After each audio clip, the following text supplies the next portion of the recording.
The pizza box felt like a flimsy shield against the world. Vincent gripped it so hard the cardboard bent, his knuckles white in the dim glow of the city streetlights.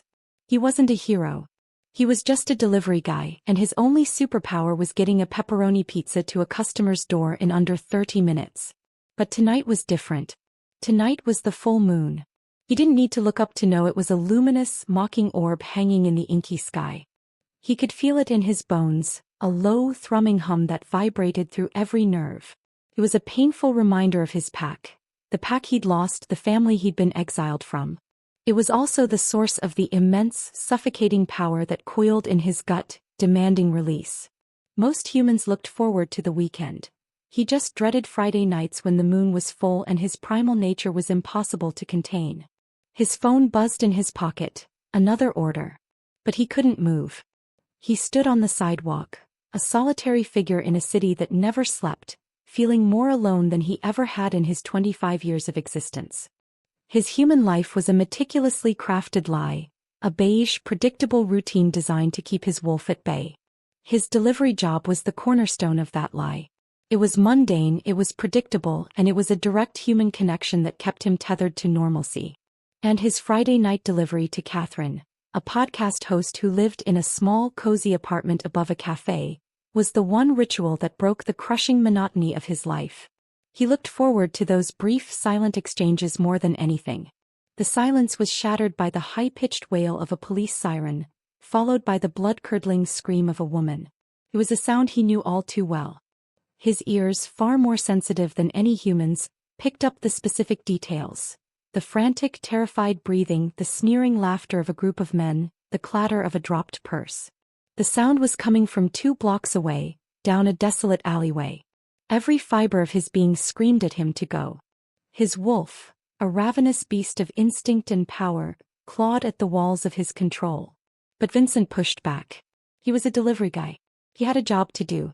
A normal human would call the police and hope for the best. A normal human would do nothing. He fought the urge, clenching his fists so tight his nails bit into his palms. He could do this. He had to be normal. Then the agonizing sound of a struggle. His wolf took over. All thoughts of normalcy, of pizza, of Catherine vanished in a rush of hot, liquid adrenaline. The flimsy shield of his human life shattered. The pizza box dropped from his hands, landing on the pavement with a soft thud. He didn't even notice. He was already moving, a blur of shadow and motion, his feet pounding the pavement in a rhythm only his heart could understand. He ran faster than any human, faster than any car, a dark silhouette against the streetlights, a whisper of a forgotten legend. He arrived at the alley just as the sirens grew closer, a ghostly figure in the night. The scene was worse than he'd imagined. 3 men, drunk, armed and menacing, had cornered a young woman, their laughter echoing off the brick walls. Vincent felt a cold, white-hot fury flood his veins. This was what his pack used to do. This was the kind of brutality he had fought so hard to escape. His wolf didn't just want to fight. It wanted to tear, to rip, to protect. He moved, a force of nature. He didn't think, he reacted. One of the men went down with a single brutal punch. The other 2, stunned by his sudden appearance, barely had time to react before Vincent disarmed them, his movements impossibly fast and precise. The last criminal, a big man with a cruel smirk, raised a bottle to strike the terrified woman. Vincent intercepted the blow with his bare hand, the glass shattering against his palm without even drawing a drop of blood. The man's eyes widened in fear, and Vincent's own eyes, a molten gold in the darkness, were the last thing he saw before he was thrown against a dumpster. The men scrambled away, terrified, leaving the woman on the ground, shaking. She looked at him with a mix of awe and terror. He didn't say a word. He couldn't. His throat was tight with emotion, with the sheer, profound loneliness of being a hero who could never be known. He wasn't a hero. He was just a ghost, a myth, a man who howled at the moon and fought monsters in the shadows.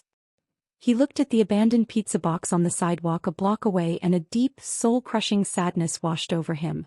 He was a creature of 2 worlds, belonging to neither. And as the sirens grew louder, he knew he had to disappear back into the night, back to his lonely human life, a ghost of a vigilante in a city that didn't know he existed. The profound loneliness was his only companion, and the only proof that he was truly alive. He hadn't just saved her. He had become the accidental hero, and it was the loneliest feeling in the world. Chapter 1. For Catherine, Friday nights were a sacred ritual. The world was winding down, but for her it was just gearing up.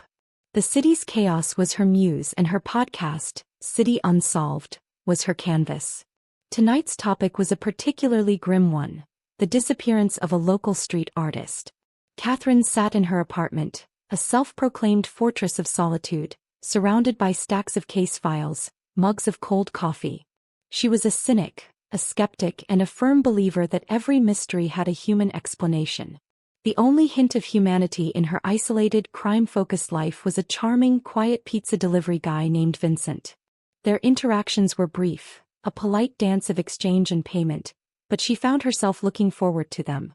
He was a breath of fresh air, a calm in the storm of her cynical life.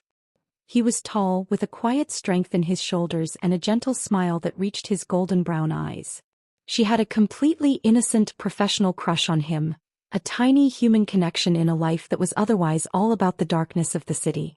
He didn't know it, but he was her Friday night ritual, the single bright spot in her isolated week. Tonight, however, felt different.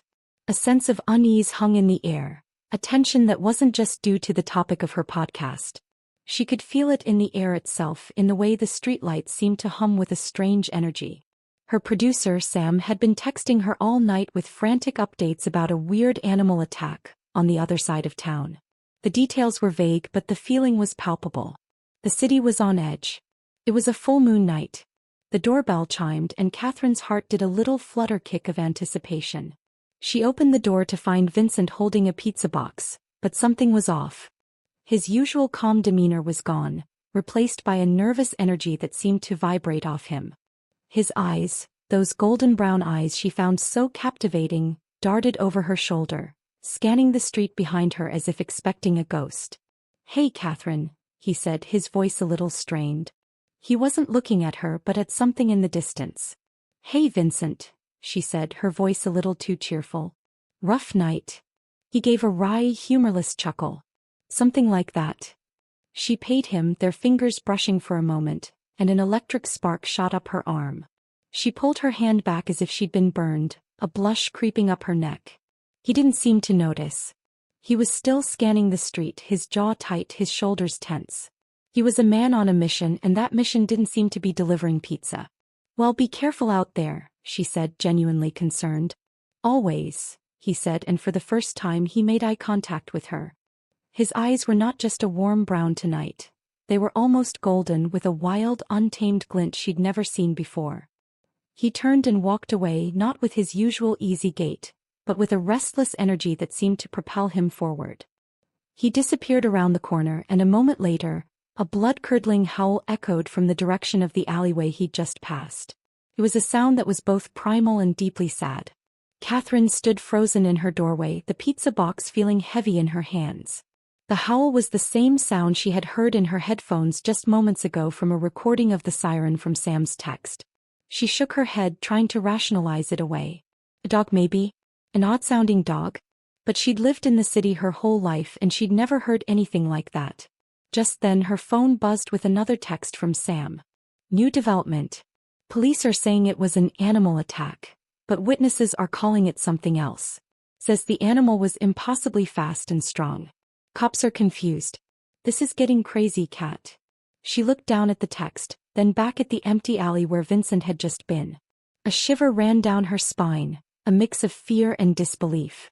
The siren, the scream, the bizarre animal attack, and the sudden tense demeanor of her pizza delivery guy. It was all a coincidence, she told herself. Just a weird, spooky coincidence.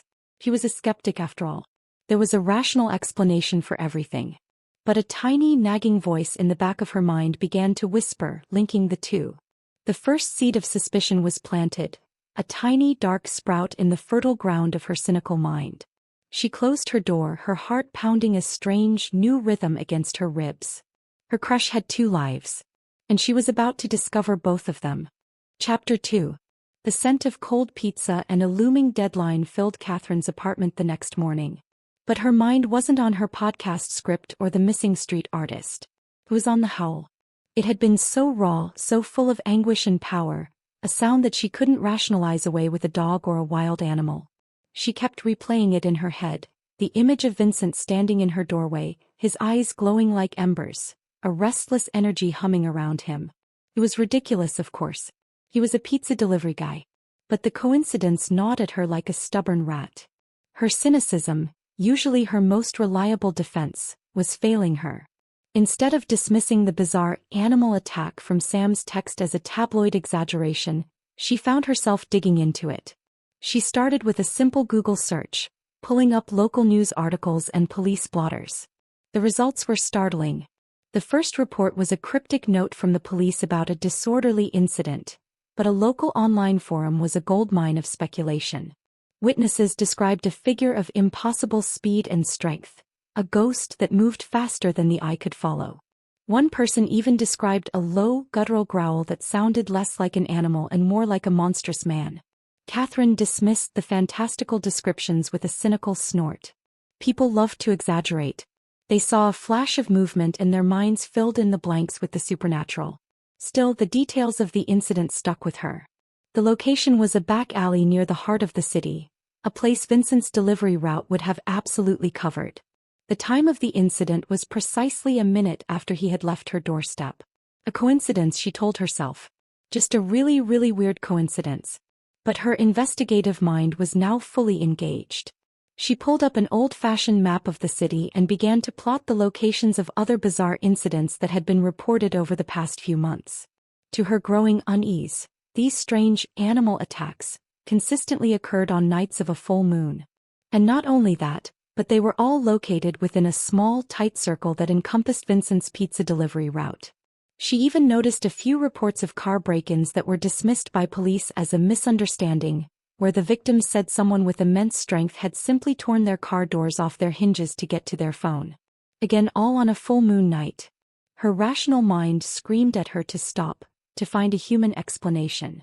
Maybe there was a gang that was particularly active on full moon nights.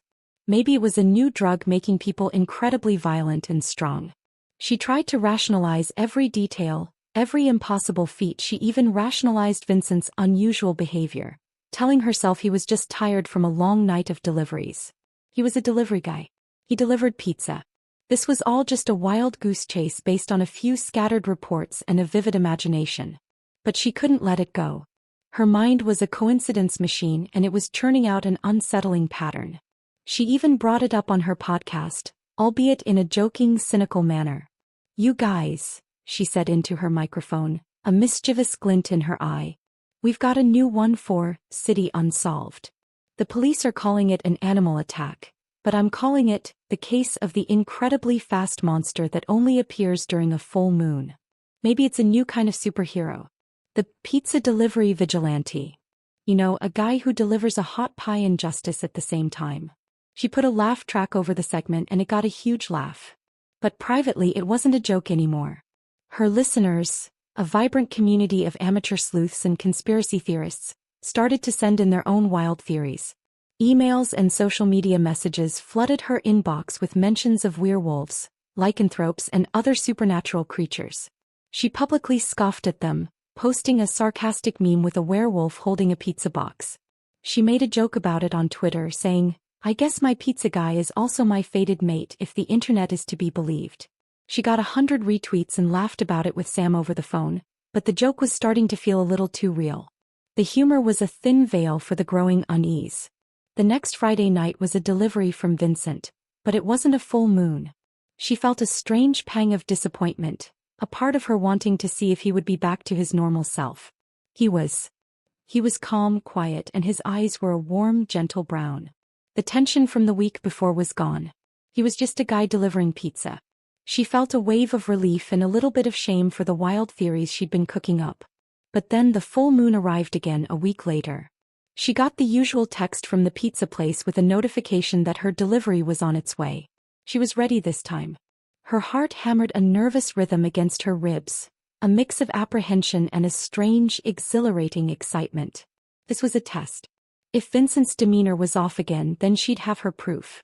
He arrived at her door looking exactly as he had on the previous full moon night, tense, his eyes restless, the muscles in his jaw tight. He seemed to vibrate with a low, barely contained energy. Their brief exchange was stilted. She asked him about his night, but he just gave a vague answer and left as quickly as he could. Her suspicions were confirmed. The next day she decided to get a closer look. She waited for him on his delivery route, a flimsy excuse ready on her tongue. When she spotted him, he was on foot, navigating the city streets with a grace that was almost too fluid for a human. She watched him from across the street as he made a delivery to a neighbor. The neighbor, an elderly woman who was struggling to lift a heavy stack of empty moving boxes, dropped them with a loud crash. Vincent, without a second thought, casually bent down and lifted the entire stack with one hand, his arm muscles bulging underneath his simple t-shirt. He didn't even strain. The old woman thanked him, oblivious to the impossible display of strength. Catherine's jaw dropped. That stack of boxes was at least 50 pounds, probably more. She had seen her own neighbor, a bodybuilder, struggle with that same stack. Vincent lifted it with the ease of someone picking up a feather. Her disbelief turned to a strange mix of fear and awe. He was on to something. He was hiding something. She followed him discreetly from a distance, watching as he effortlessly dodged pedestrians and moved through the crowded streets with a purpose that went beyond just delivering pizza. His senses seemed heightened. He turned his head to the side at the faint sound of a siren in the distance, his eyes locking onto the direction of the sound. She knew he had heard something no one else had. He was now making his way to her apartment building. She quickly rushed back, trying to appear nonchalant. When he handed her the pizza, she tried to keep her voice light, but it came out a little too strained. "Hey Vincent, you're looking a little tired." "Long night," she said, trying to subtly gauge his reaction. He gave a small, forced smile. "You could say that." He looked at her, and for the first time she saw a flicker of something in his eyes. A flicker of recognition, as if he knew she was watching him. He saw a flicker of guardedness, maybe even fear. She saw a flicker of something deeply lonely and sad. It was a fleeting moment, gone in an instant, but it was enough. She was no longer just a skeptic looking for a story. He was on a hunt. And her primary suspect was her charming, quiet pizza delivery guy. She was a woman who dealt with facts and logic, and the evidence was piling up. He was a ghost online, he possessed impossible strength, and he was always in the right place at the right time on the right nights. The coincidence machine in her head had gone from a low hum to a frantic whir. She was now convinced that her crush had two lives. And she was determined to discover both of them. Chapter 3. Catherine's investigation had stopped being a morbid curiosity and had become a full-blown obsession. The puzzle pieces she'd been collecting, the impossible strength, the strange nocturnal habits, the eerie coincidence of the full moon, were all pointing to one thing, and it was a conclusion her cynical mind was still fighting. But her journalist's instinct, the one that had served her so well on City Unsolved, told her she was on the verge of a massive breakthrough. The hunt was on, and her primary suspect was her Friday night crush, Vincent. She started her research the old-fashioned way, by digging for the past. She quickly learned that Vincent was a ghost online. No social media, no public records beyond his current job, and no digital footprint to speak of. It was as if he had just materialized one day and started delivering pizza. This lack of information, instead of deterring her, only fueled her suspicion. People didn't just vanish from the internet unless they were intentionally trying to. This wasn't a normal man. She started going through old investigative tricks she hadn't used since her days as a cub reporter. She contacted his old landlords, pretending to be a background investigator for a new apartment rental. She got the usual vague compliments: quiet, kept to himself, paid rent on time. But one landlord, a grizzled old man with a suspicious squint, mentioned an odd detail. "Never saw him with anyone," he grumbled. "He was always a loner. Kind of intense, you know? Like he was always waiting for something." Catherine scribbled it down. Another piece of the puzzle. She then went a step further, subtly questioning people on his delivery route. She learned that he was a favorite among his customers.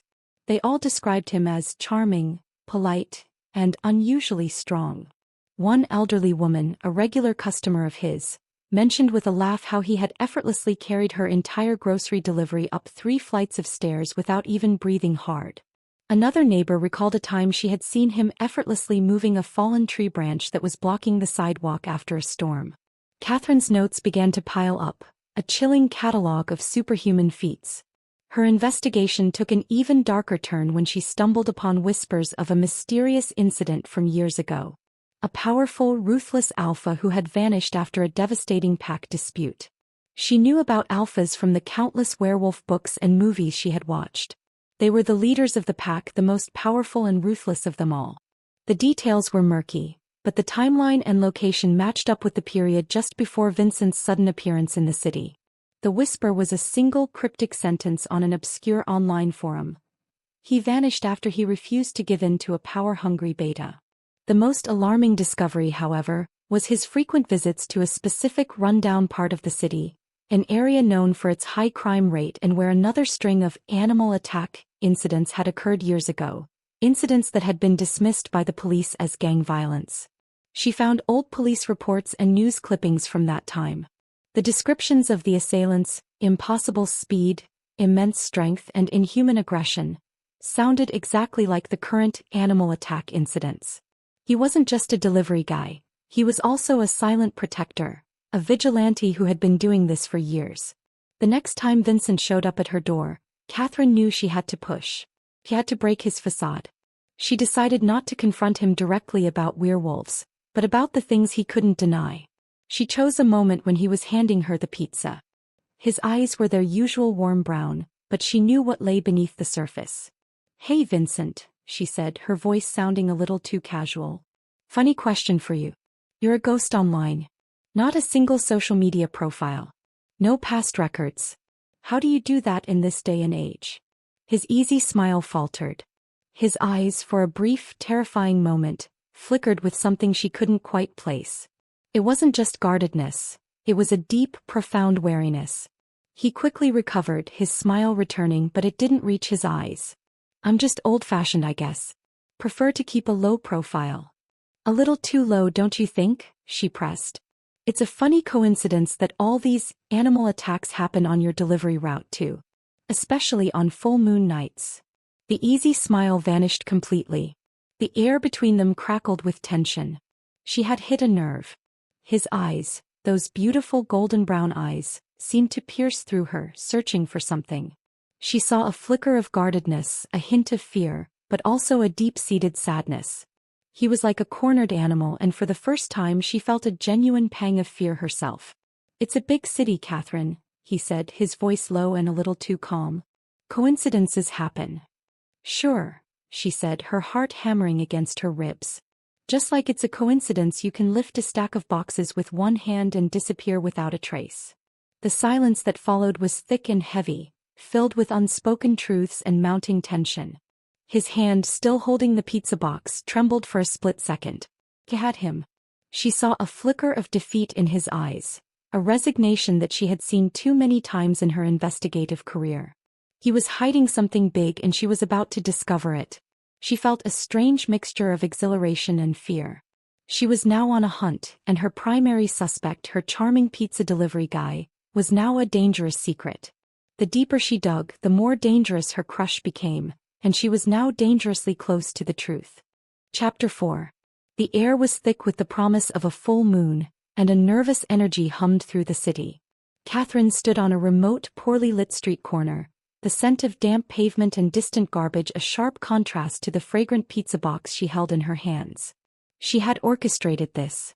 She had used a flimsy excuse to request a late-night delivery from Vincent to this exact spot, a location near one of the recent animal attack sites. Her hidden cameras were already rolling, her voice recorder tucked securely in her pocket. She was on a stage she had set herself, and the lead actor was just arriving. Vincent walked toward her, a solitary figure under the pale light of a single flickering streetlight. He looked different tonight. His shoulders were tense, his jaw was set, and his eyes, even from a distance, seemed to glow with a strange golden intensity. He handed her the pizza, their usual polite exchange replaced by a charged silence. She broke it, her voice a little too steady for the frantic rhythm of her heart. "Vincent, we need to talk," she said, her eyes locked on his. He sighed, a deep, weary sound. "Catherine, I don't know what you're talking about." "Yes, you do," she said, her voice gaining strength. "I've been watching you. I know about the animal attacks."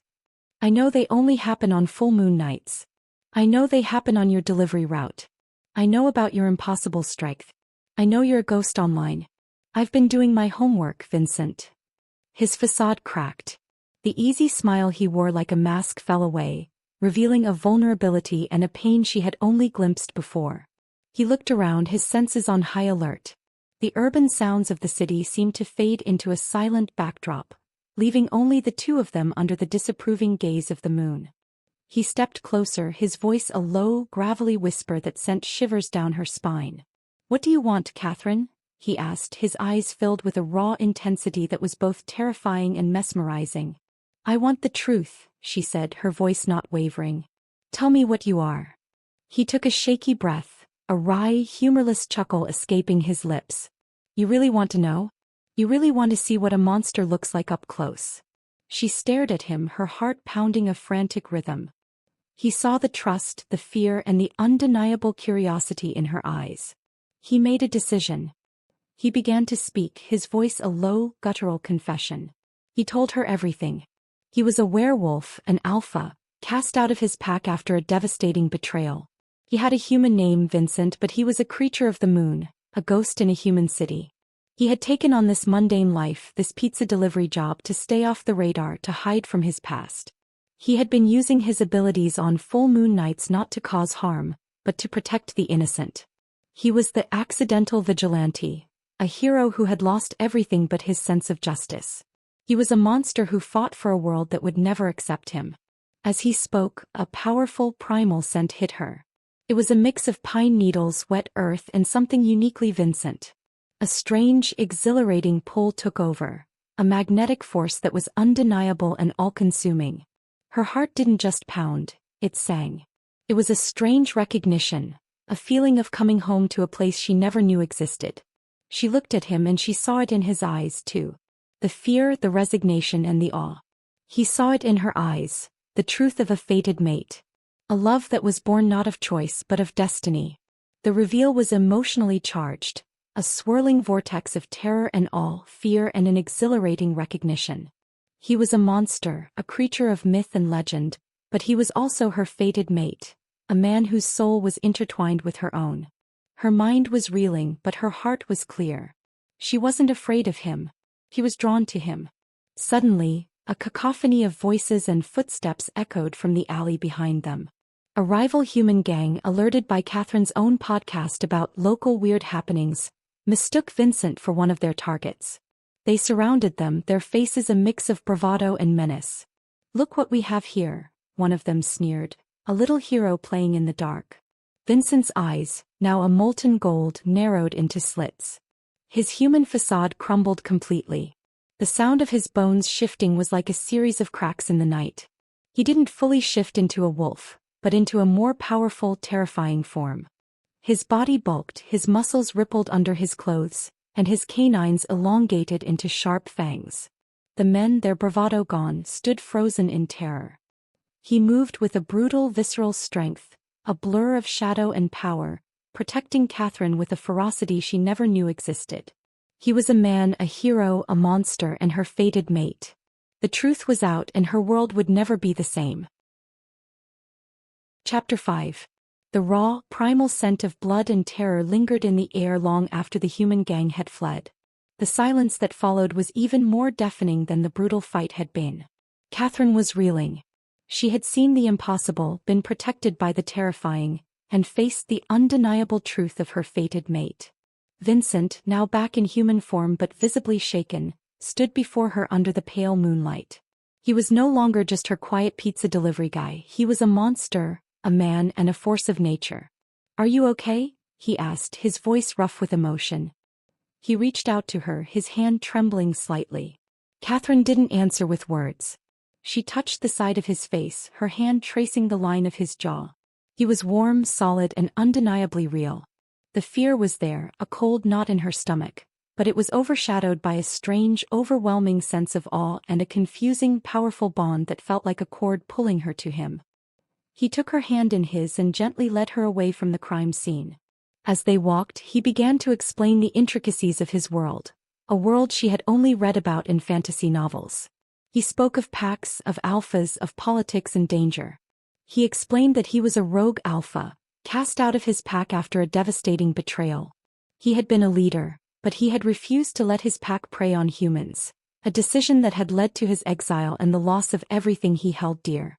The pizza delivery job, this mundane human life he had been living, was his penance and his way of finding meaning.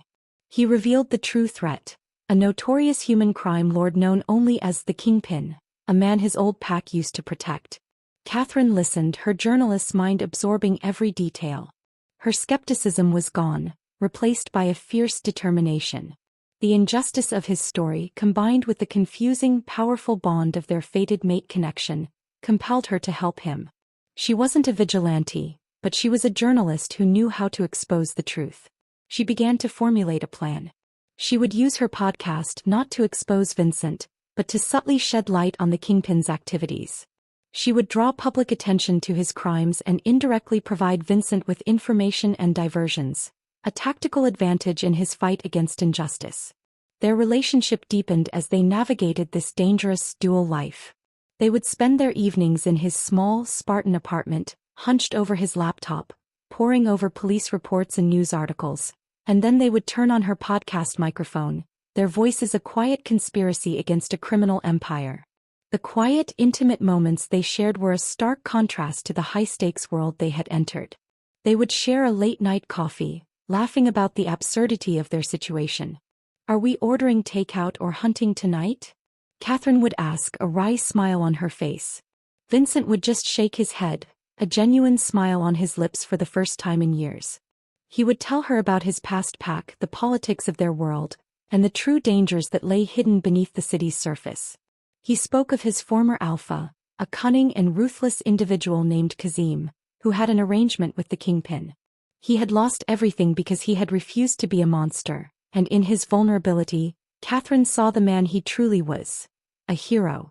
He was a werewolf, but he was also the kindest, most protective man she had ever met.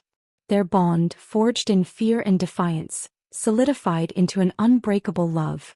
They were two broken people who had found each other in a chaotic, dangerous world, and in each other they found a sense of purpose and belonging they never thought they would have.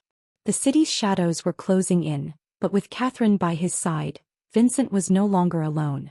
He had a partner in his fight, a mate who understood his heart and his struggle. And she, the cynical podcaster, had found a story that was more compelling than any she could have ever imagined. A love that defied all logic and a hero who had a very big secret. Chapter 6. The city was a tinderbox and Catherine's podcast was the spark. Her subtle hints about the Kingpin, the strategic exposés on his shell companies, and her public pleas for witnesses to come forward with information about the mysterious criminal mastermind were working. The podcast was gaining traction, putting pressure on the criminal underworld and, unbeknownst to her, on Vincent's old pack. The chaos she created was a direct threat to the carefully maintained power dynamic between the human criminal element and the supernatural world. Vincent's former alpha, Kazim, was a cunning and ruthless individual. He was also a sociopath, but a brilliant one. He had a sixth sense for threats, and he sensed the shift in the city's criminal underworld. The Kingpin was on the defensive, the police were finally getting leads, and it all seemed to start with a popular podcast. Kazim also sensed Vincent's influence, a familiar scent he hadn't detected in years, and the presence of a new, powerful human tied to him. He saw Vincent not as a rogue element, but as a dangerous threat that jeopardized his long-standing, profitable agreement with the Kingpin. Kazim began to hunt Vincent, a cold, methodical pursuit that made the hair on the back of Vincent's neck stand up every time he felt a strange presence in the shadows. Meanwhile, Catherine and Vincent were closing in on the Kingpin. Their plan was risky, but it was their only shot. They would use Catherine's podcast to expose the Kingpin's next major operation, a massive drug shipment that was going to be moved through the old abandoned train station on the outskirts of the city. The live broadcast would create chaos, a media frenzy that would force the Kingpin to move and expose himself, creating a diversion that Vincent could exploit. Their close collaboration forged an unbreakable bond, filled with adrenaline, whispered confessions, and the undeniable force of their fated mate connection. They spent their nights together, poring over maps and police reports, their hands brushing as they traced a route, their heads close as they debated a strategy. In the quiet moments between their frantic plotting, they fell deeper in love. They laughed about their strange, dangerous life, and they confided in each other their deepest fears and hopes. Catherine, the cynic, had found a hero, and Vincent, the lonely rogue, had found a home. Their plan was perfect, almost too perfect. They had everything in place. Catherine had her live broadcast ready to go, and Vincent was in position waiting for her signal. But just as she was about to go live, a message flashed on her phone from an unknown number. It was a single cryptic sentence: "Look behind you." Her blood ran cold. She turned slowly, her heart pounding a frantic rhythm against her ribs. Standing in the shadows was Kazim, his eyes a cold, predatory gray. He gave her a chilling smile, and in his hand he held a phone. On the screen was a live video feed of Vincent, surrounded by Kazim's enforcers, his face a mask of rage and betrayal. He had been ambushed. Kazim's voice, a low, menacing purr, broke the silence. "I'm sure your little show is very popular, Catherine. But this is the main event. Your little hero has a secret, and now I have a choice for you. Expose me and my pack and I'll kill him. Or you can just sit back and watch what happens next." He was giving her a choice. Expose the truth and risk Vincent's life, or keep quiet and watch him die. The city's shadows were closing in, and she had to choose a side. She had to choose between exposing a crime lord and saving the man she loved. Chapter 7. The air crackled with the raw energy of a full moon. It was a night of chaos and reckoning, and the city was about to bear witness to a war it didn't know existed. Catherine, her heart pounding a frantic rhythm against her ribs, stood with Kazim, his chilling smile a stark contrast to the terror in her soul. He had given her a choice, but she was a journalist, a truth seeker, and her choice was already made. She was not a witness, she was a combatant. Her podcast, the one she had so carefully crafted to expose injustice, was now her weapon. She pulled out her phone, her fingers shaking as she hit the Go Live button. The live stream was broadcasting to thousands of listeners across the city and beyond. Her voice, usually so calm and measured, was now a mix of raw emotion and fierce determination. She didn't just expose the kingpin, she exposed Kazim and his pack. She revealed their ties to the human crime lord, their silent agreement, and their involvement in the animal attacks that had terrorized the city for years. Her words were a grenade, and they detonated across the city, igniting a mix of panic and outrage. The police, finally given irrefutable evidence, descended on both the kingpin's operation and Kazim's known hideouts, their sirens a mournful chorus in the night. Meanwhile, Vincent, wounded from the ambush, rallied. He was surrounded by Kazim's enforcers, but he wasn't alone. He had a mission, a cause, and a mate to protect. The rage and betrayal he felt was a physical force, a primal power that fueled him.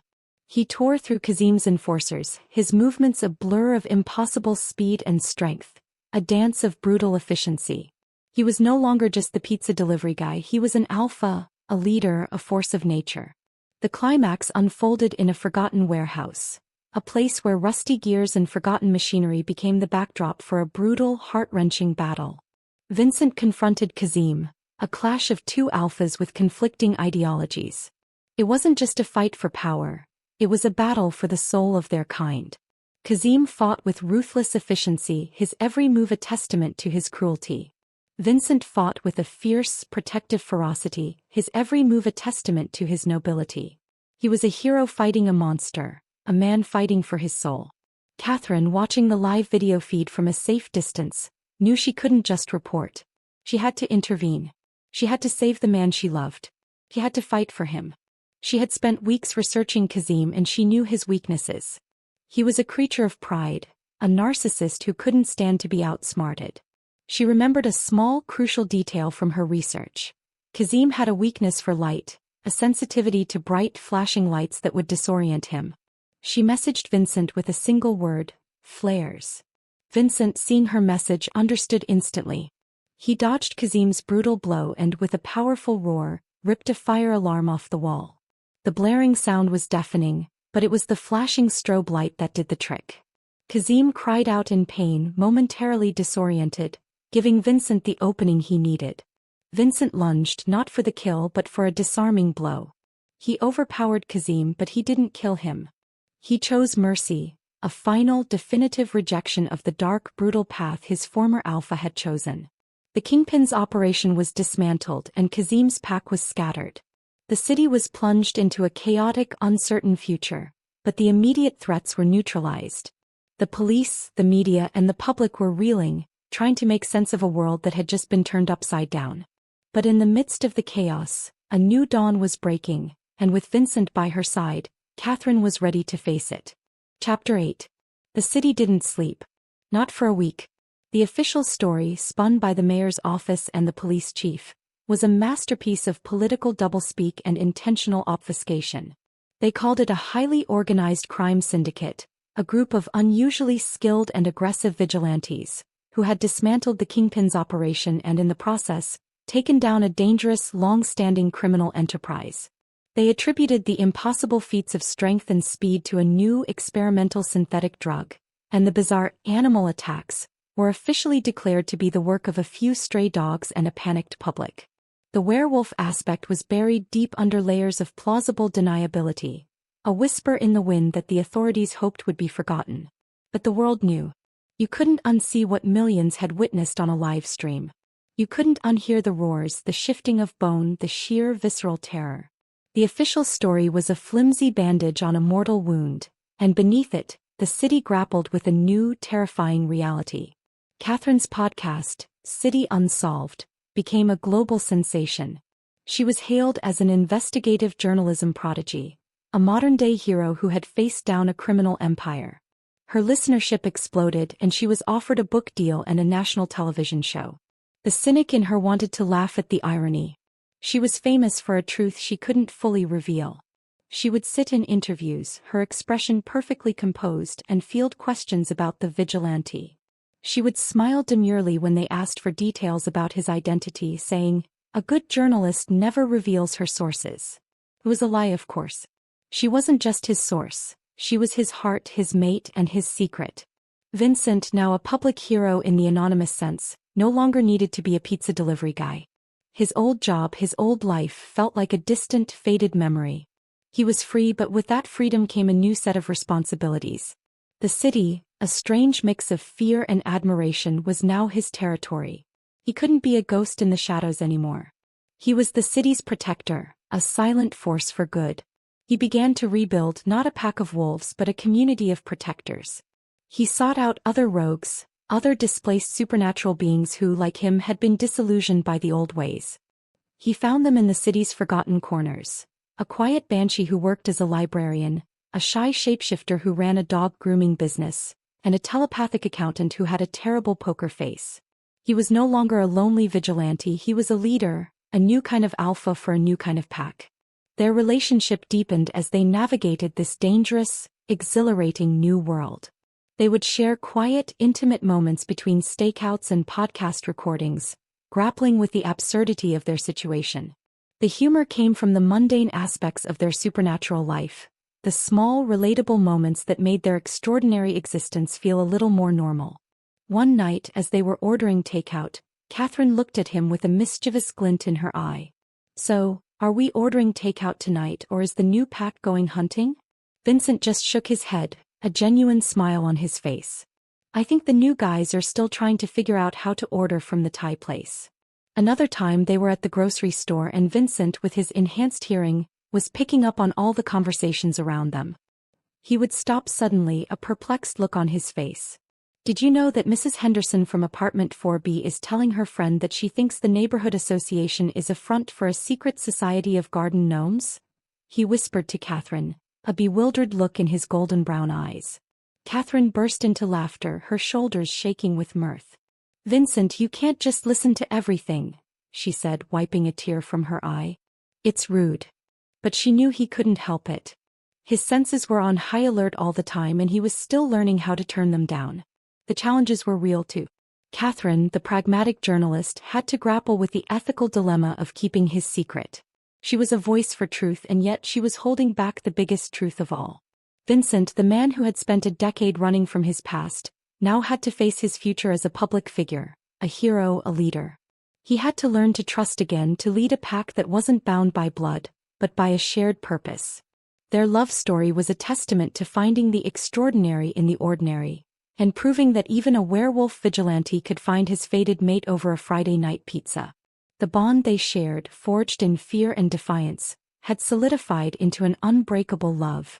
It was a love that defied fate, a love that was stronger than any pack bond, a love that was a beacon in a world that was still learning to accept the truth.